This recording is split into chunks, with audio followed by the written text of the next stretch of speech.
E se eu te falasse que no vídeo de hoje nós vamos ver a ciência correndo atrás de invenções mecânicas que já funcionavam para tentar explicar como elas funcionavam? Que essa ciência era a termodinâmica, que desenvolveu suas leis fundamentais a partir do estudo dos motores a vapor durante a Revolução Industrial. E além disso, durante a nossa conversa, vão surgir menções a James Watt, a Kardashev, a panela de pressão e até a geladeira. Eu sou Jefferson GVG e esse é o Conto Histórico. Nós todos estamos acostumados a ver o desenvolvimento científico avançando a partir de pesquisas que raramente têm aplicação direta no cotidiano. Essas pesquisas, esses desenvolvimentos vão se aprofundando, entendendo questões fundamentais da existência e depois de um bom tempo, décadas, às vezes até séculos, as importantes descobertas vão ser aplicadas e vão mudar a nossa vida. A eletricidade é um bom exemplo disso. A sua pesquisa data da antiguidade, mas foi só no século XIX que ela passou a ser aplicada e mudou a vida do cotidiano do mundo todo. Mas quando a gente fala das leis da termodinâmica, essa lógica se inverte completamente. Os motores a vapor já estavam em pleno funcionamento, as indústrias já estavam produzindo e depois disso tudo é que a termodinâmica foi se desenvolver com suas leis fundamentais. Por mais que os primeiros princípios da termodinâmica tenham sido elaborados no século XVII com a lei Boyle-Mariotte, que relacionava a pressão e o volume dos gases, foi só a partir de 1800 que o estudo se tornou mais aprofundado e que foram desenvolvidas as leis dos gases ideais e as leis próprias da termodinâmica. E essas descobertas não aconteceram no vácuo, elas foram impulsionadas pelo grande desenvolvimento da Revolução Industrial. Graças à energia do vapor, a Inglaterra foi palco inicial de transformações profundas que mudaram a realidade e deram origem à nossa contemporaneidade. Segundo Eric Hobsbawm, deste modo, bastante empírico, não planificado e acidental, constituiu-se a primeira economia industrial de vulto. Mas eu costumo me perguntar, o que houve de tão profundo na Revolução Industrial em sua essência para que essas transformações fossem tão profundas e tão duradouras? A mecanização dos processos já existia há tempos e remonta à Idade Média, com as rodas d'água e os moinhos de vento, que já utilizavam a energia dos rios e dos ventos para acelerar e aprofundar os processos. Mas é na Revolução Industrial que há uma mudança profunda e crucial. A energia do vapor vai impulsionar a mecanização que já existia para níveis antes nunca vistos. Tudo isso utilizando a energia do vapor para gerar trabalho mecânico. E é nesse ponto que a gente enfatiza que a Revolução Industrial trouxe uma novidade tão profunda, pois a mudança de sua matriz energética de fato foi revolucionária. E a energia é um ponto tão essencial, mas tão essencial, que até para a gente imaginar supostas civilizações alienígenas e as suas possíveis existências, Kardashev já desenvolveu uma escala que levava em conta apenas o consumo e o domínio da energia dessas supostas civilizações. Segundo Kardashev, um físico russo, as possíveis civilizações alienígenas seriam classificadas em 3 tipos de acordo com o grau de energia que elas dominam. Uma civilização tipo 1 dominaria toda a energia de seu planeta. Uma civilização tipo 2 dominaria toda a energia produzida pela sua estrela. Já uma civilização nível 3 dominaria toda a energia que a sua galáxia possui. E tendo em vista a centralidade da energia no desenvolvimento da civilização, passamos agora a conversar sobre como a Inglaterra conseguiu transformar a energia química do carvão em energia mecânica para as suas indústrias. Com isso, o trabalho mecânico que era realizado pela energia cinética do vento ou da água se amplificou, a velocidade das máquinas aumentou, a produtividade foi exponencial. Assim, o poder das classes que já dominavam a produção aumentou junto e o domínio inglês se tornou global. Mas de onde veio o pioneirismo inglês? Esse desenvolvimento ele não surgiu do nada. E aulas clássicas de história trazem uma série de motivos e esses motivos levaram a Inglaterra a se tornar a primeira potência industrial e logo essa industrialização se espalhou pelo mundo. Então vamos lá, vamos enumerar quais são os principais motivos da Inglaterra ter se tornado o primeiro país industrializado. Um dos primeiros motivos é o geográfico. A Inglaterra fica em uma ilha, a Grã-Bretanha, e todos os conflitos que se desenvolveram no continente europeu durante séculos não afetaram a estabilidade inglesa. A última invasão havia acontecido em 1066. Um segundo motivo é a acumulação primitiva do capital. Como a Inglaterra possuía uma marinha mercante naval muito poderosa, o domínio dos mares estava garantido, até corsários foram utilizados nas pilhagens, e a partir da exploração de colônias e da mão de obra de escravizados, os cofres se encheram e estava garantido o fornecimento de matéria-prima e de mercado consumidor para os seus produtos industrializados. E se no campo geográfico e econômico a situação era satisfatória, no campo político não era diferente. Já no século XVII, as revoluções inglesas haviam tido início, um rei foi decapitado, uma coisa impensável em qualquer lugar do mundo. A França iria decapitar o seu rei mais de um século e meio depois. E foi na Revolução Gloriosa, com a assinatura da Bill of Rights, que o poder absolutista foi cortado da Inglaterra e foi criada a monarquia constitucional com um sistema de governo parlamentarista.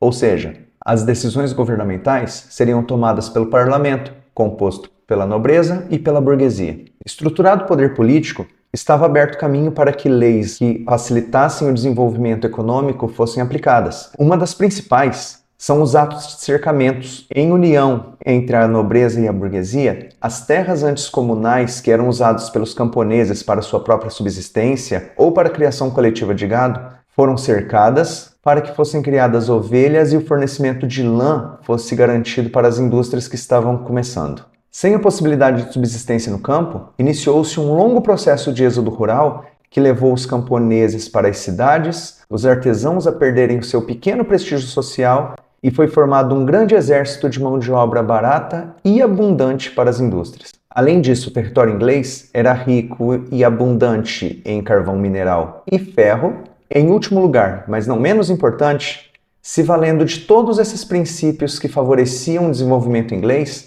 as inovações tecnológicas se ampliaram, se aceleraram e surgiram de maneira avassaladora. E dentre todas as inovações, o motor a vapor foi o principal deles. O princípio deste motor não era novo. Desde a antiguidade já existia uma máquina simples chamada eolípila ou máquina de Heron, que consistia em uma esfera simples que girava se utilizando da pressão do vapor. Mas foi o aperfeiçoamento a partir da resolução de necessidades práticas que levou ao desenvolvimento dos motores modernos a vapor. Por exemplo, havia necessidade de ampliação de produção, havia necessidade de resolver questões práticas como a inundação de minas. Daí a utilização da pressão do vapor para girar os novos motores. Dentre as principais invenções, nós vamos aqui citar 3 delas. A primeira delas vai ser o motor de Savery, de 1698. Ele era basicamente uma bomba que se movia de acordo com o diferencial de pressão do vapor. Foi inventado e desenvolvido para drenar a água que se acumulava nas minas, já que o aumento pela demanda de carvão fez com que as minas fossem cavadas cada vez mais profundamente e a cada vez que a mina era mais profunda, mais água se acumulava nos fundos das minas, sendo necessário o bombeamento constante das águas. Essa bomba era muito ineficiente e perigosíssima, ela simplesmente explodia. O motor de Newcomen de 1712 implementou um grande aprimoramento ao colocar um pistão móvel que se movia segundo a pressão do vapor e era acoplado a engrenagens que moviam as máquinas. Sua desvantagem era que o próprio pistão tinha que ser resfriado para iniciar um novo ciclo, o que dificultava muito a continuidade do trabalho. Foi então que James Watt, já na década de 1770, aprimorou os motores anteriores, adicionando um condensador externo que ficava mergulhado em água e esse condensador servia para resfriar o ciclo e possibilitar que o motor funcionasse continuamente. Dessa maneira, o trabalho do motor era constante e muito mais eficiente que os motores anteriores. Isso possibilitou que ele fosse aplicado em fábricas, locomotivas, em motores estacionários, em serras, em olarias e em qualquer aplicação que fosse imaginada. A cada passo do desenvolvimento desses motores, surgiam novas questões e novas necessidades para melhorar a segurança, o funcionamento e principalmente a eficiência do funcionamento desses motores. Afinal, se estava sendo queimado carvão, quanto mais fosse aproveitada a energia dessa queima no movimento das máquinas, mais eficiente seria o seu funcionamento. E com base nesses estudos empíricos, foram desenvolvidas as leis da termodinâmica. Para entender o funcionamento de um motor a vapor, é necessário tratarmos de 3 grandezas fundamentais e de um conceito básico: pressão, temperatura e volume, e o conceito básico, o calor. Calor pode ser explicado de maneira simples como a transferência de temperatura de um corpo quente para um corpo frio. A temperatura é a medida cinética da movimentação média das partículas de um corpo qualquer. Se falamos de pressão, estamos falando da força exercida por um corpo sobre a sua área externa. E se estamos falando de volume, estamos falando de qual é a área ocupada por um corpo. Entender esses conceitos é importante porque é a relação entre eles que vai determinar todos os processos da termodinâmica. E essas relações são explicadas pelas leis da termodinâmica. A lei zero da termodinâmica foi desenvolvida depois das outras, mas ela é considerada fundamental pois trata de um aspecto que é necessário para entender as outras leis. Ela trata do equilíbrio térmico, dizendo que todos os corpos vão se manter em equilíbrio térmico com a energia do corpo mais quente fluindo para a energia do corpo mais frio, e esse processo é irreversível. A primeira lei da termodinâmica afirma que nenhuma energia pode ser criada e nem destruída, ela só pode ser transformada. Nos motores a vapor, o calor da queima do carvão é transformado em trabalho mecânico, ou seja, a queima adiciona energia ao sistema, que é transformado em trabalho físico ao movimentar um pistão ou girar uma roda. E o trabalho sempre será equivalente à variação da energia dentro de um sistema. A variação da energia interna de um sistema termodinâmico é medida pela diferença entre a quantidade de calor por ele absorvido e a quantidade de trabalho por ele ou sobre ele realizado. Já a segunda lei da termodinâmica parte do princípio que o calor flui do corpo mais quente para o mais frio. E isso acontece de forma espontânea, mas o contrário nunca acontece. Assim, as transferências de calor são irreversíveis e é impossível converter todo o calor em trabalho mecânico. Dessa forma, nenhum motor é 100% eficiente, sempre vai haver aquecimento, o que nada mais é do que a perda de energia. É esta a lei que fundamenta os princípios da entropia, uma grandeza ligada à irreversibilidade dos fenômenos da natureza. Ao desenvolver as leis fundamentais da termodinâmica, foi possível compreender o funcionamento do motor, que se utiliza da manipulação do volume, da pressão e da temperatura para fazer os motores funcionarem e se moverem, transmitindo esse movimento para as máquinas. E sabe onde mais esses princípios aparecem? Dentro da sua casa, nas panelas de pressão e nos refrigeradores. Exatamente. O mesmo princípio que levou ao desenvolvimento da Revolução Industrial é usado todos os dias em sua casa, quando você ouve o compressor da geladeira sendo ligado. No caso da panela de pressão, segundo a lei dos gases ideais, quando a água evapora, aumenta-se a pressão dentro da panela. Com isso, como o volume permanece o mesmo, aumenta-se a temperatura na qual a água vai entrar em ebulição. Por isso, com uma temperatura maior dentro da panela, os alimentos são cozidos mais rápido. E o próprio movimento da válvula de segurança mostra um princípio de como o motor a vapor de antigamente funcionava. Quando a pressão é muito alta, ele ergue a válvula. Ao erguer a válvula, parte da pressão escapa, o que faz a válvula descer novamente. Isso mantém uma pressão constante, sem o risco de explosão. No caso do funcionamento dos refrigeradores, o princípio é o contrário dos motores. Ao invés de utilizar o calor para movimentar o motor, o calor é retirado de dentro do aparelho e transferido para o ambiente exterior. Isso acontece porque o compressor que fica atrás da geladeira comprime o fluido refrigerante e torna ele líquido. Quando o fluido líquido percorre a evaporadora que fica dentro do aparelho, há uma expansão muito rápida de seu volume.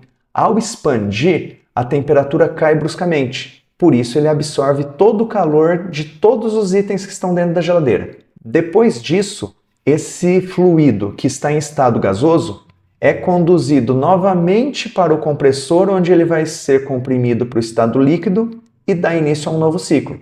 Por tudo isso, meus caros amigos, é possível a gente perceber que a ciência, mesmo estando sempre ligada ao progresso e puxando o desenvolvimento, na Revolução Industrial tivemos um exemplo do contrário. Foi o desenvolvimento técnico que foi na frente para que a ciência viesse atrás dando explicações e respostas fundamentadas ao que já estava sendo desenvolvido.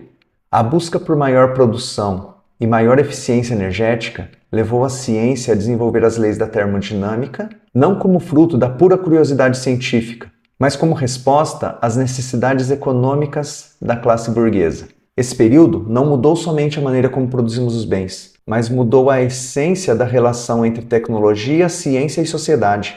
A pressão sobre avanços técnicos e científicos só fez aumentar após a Revolução Industrial e seu desenvolvimento técnico e econômico profundo, e a Revolução Francesa com suas mudanças profundas no campo político e social. Assim, esse desenvolvimento se acelerou e, se for para citar um exemplo, ainda mencionando motores, o avanço foi tão profundo que a queima deixou de ser feita do lado externo dos motores para ser feita dentro deles, com o surgimento dos motores de combustão interna e o seu aumento potencial e de eficiência exponencial. Mas os motores de combustão interna vão ser assunto para um outro vídeo. Então, acompanhe o canal para saber quando vamos lançar esse próximo vídeo e para saber mais sobre motores a vapor, termodinâmica, revolução industrial e mudanças sociais, curta o vídeo, compartilhe, comente e se inscreva no Conta Histórico. Até mais, pessoal!